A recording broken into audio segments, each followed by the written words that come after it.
ભક્તમાળ શ્રી પ્રિયદાસજી કૃત ભક્તિ રસોબધિક ટીકાની વિસ્તૃતિ અને વ્યાખ્યાન, ગીતા પ્રેસ, ગોરખપુર.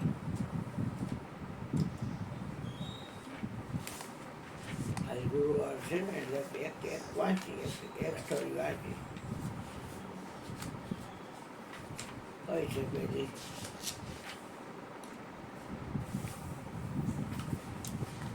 આમાં એને ભક્તમાળ એક પરિચય એમ લખ્યું છે. હા, ભલે. પેલા એનો પરિચય જોઈ બેટા. હા.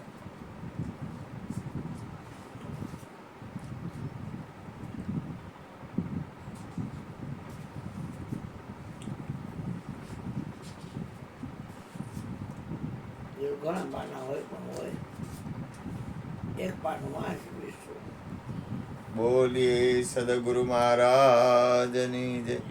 અવિસ્મૃતિ કૃષ્ણ પદારવિંદયો ક્ષીણોત્ય ભદ્રાણી સમમ તનોતિ ચ સત્વસ્ય શુદ્ધિ પરમાત્મા ભક્તિમ જ્ઞાનમ ચ વિજ્ઞાન વિરાગ્ય યુક્તમ. શ્રી ભગવાન શ્રી કૃષ્ણના ચરણ કમળોની અવિચળ સ્મૃતિ સઘળા પાપ તાપ તથા અમંગલ નષ્ટ કરી દે છે અને પરમ શાંતિનો વિસ્તાર કરે છે. તેના દ્વારા અંતઃકરણ શુદ્ધ થઈ જાય છે, ભગવાનની ભક્તિ પ્રાપ્ત થાય છે તથા પરમ વૈરાગ્યથી યુક્ત ભગવાનના સ્વરૂપનું જ્ઞાન તથા અનુભવ પ્રાપ્ત થાય છે. ભક્તમાળ મહાભાગવત શ્રી નાભાદાસજી મહારાજની રચના છે. જેમ કે આના ભક્તમાળ નામથી જ સ્પષ્ટ થાય છે કે આ ગ્રંથ ભક્તના પરમ પવિત્ર ચરિત્રરૂપી પુષ્પોની એક પરમ રમણીય માળા રૂપે ગૂંથાયેલ છે. અને આ સરસ સુગંધી તથા કદીએ ન ચીમળનારી પુષ્પમાળાને પરમાત્મા પ્રભુ શ્રી હરિ નિત્ય નિરંતર પોતાના શ્રીકંઠમાં ધારણ કરી રાખે છે. ભક્તિમાળમાં ભક્તના ગુણગાન છે, યશોગાન છે અને તેમની સરસ લીલાત્મય લીલાનો વિસ્તાર છે. ભગવાન અને ભક્તનો સંબંધ કેવો હોવો જોઈએ તેનું નિર્દેશન વાચકને ભક્તમાળના શ્રવણ, મનન અને પઠન દ્વારા સારી પેઠે જ્ઞાત થઈ જાય છે. ભક્તમાળના શ્રવણ મનનથી શુષ્ક હૃદય પણ રસપૂર્ણ થઈ જાય છે અને સરસ હૃદયમાં હંમેશને માટે ભક્તિની લહેરો ઉછળતી રહે છે. આ જ કારણ છે કે શ્રીમદ ભાગવત તથા શ્રી રામકથાના પ્રવક્તા આચાર્યો ભક્તમાળના ભક્તોના સિદ્ધાંત આપીને સાંગોપાંગ ભક્તિરસને સારી રીતે પુષ્ટ કરે છે.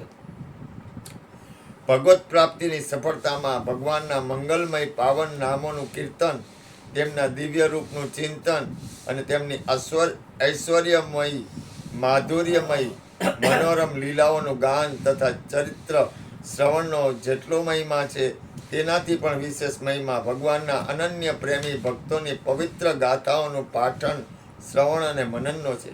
ભગવાન સ્વયં પણ જ્યારે ભક્તોના મહિમાનું મુક્ત કંઠે ગાન કરે છે તો એવા સૌભાગ્યશાળી ભક્તોના મહિમાનું શું કહેવું. એટલું જ નહીં, ભગવાન સ્વયં કહે છે કે હું ભક્તોની પાછળ પાછળ એવું વિચરીને નિરંતર વિચરણ કર્યા કરું છું કે તેમના ચરણની ધૂળ ઉડી મારા પર પડી જાય તો હું પવિત્ર થાઉં છું. અનુવ્રજામ્યહમ નિત્યમ પૂયેત્યદ્રિગુભુભિ. શ્રીમદ ભાગવત 11:14 16. વાસ્તવમાં ભગવાન અને તેમના ભક્તમાં ભેદ નથી. તસ્મિંસ્તજ્જને ભેદાભાવાત. તેથી જ ભગવાન કહે છે કે મારો ભક્ત સંપૂર્ણ લોકને પાવન બનાવી દે છે. મદ ભક્તિ યુક્તો ભુવનમ પુનાતિ. ભગવત પ્રાપ્તિના જેટલા પણ માર્ગ શાસ્ત્રોમાં નિરૂપિત છે તેમનામાં ભક્તિ માર્ગને સર્વોત્તમ અને સહજ માર્ગ કયો છે. ભગવાન કહે છે કે સંપૂર્ણ યોનિઓમાં પણ જે શ્રદ્ધાવાન યોગી મારી સાથે જોડાયેલા અંતરાત્માથી મને નિરંતર ભજે છે તે યોગી મને પરમ શ્રેષ્ઠ માન્ય છે. શ્રદ્ધાવાન ભજતે યો મામ સમયયુક્ત તમો મત.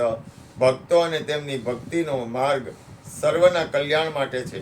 ભગવાનના ભક્તોની પુનિત ગાથાઓ અનાદિકાળથી સંસારના ઇતિહાસમાં ગવાતી આવી છે, અનંતકાળ સુધી ગવાતી રહેશે. એવા ભક્તોનું નામ સ્મરણ, તેમના ચરિત્રનું મનન, તેમના ઉપદેશોનું પાલન અને તેમની ભગવત પ્રેમ વિષયક દિનચર્યાનું અનુસરણ કરવાથી અંતઃકરણ પવિત્ર થઈ જાય છે અને ભગવાનના ચરણવિંદમાં અનાયાસે જ રોજે રોજ વધે એવો અનુરાગ ઉત્પન્ન થઈ જાય છે. ભક્ત ગાથાઓ સદાય નવીન જ હોય છે, મંગલમય હોય છે અને કલ્યાણકારી હોય છે. તેથી સદા સેવન કરવા જેવી છે તે અને પરમ શાંતિ આપનારી છે. ભગવાનમાં અનંત ગુણ છે અને તેમના પ્રેમી ભક્તોમાં પણ અનંત અપાર ગુણ છે. તે ગુણોનું જે ચિંતન અને સ્મરણ કરે છે તે વ્યક્તિને સ્વાભાવિક જ તે ગુણ પ્રાપ્ત થઈ જાય છે. પોતાના જીવનને ઉજ્જવળ સદ્ગુણોથી યુક્ત તથા ભક્તિ બનાવવા માટે ભક્તોના ચારિત્રરૂપી અમૃત સાગરમાં ડૂબકી મારવી જોઈએ.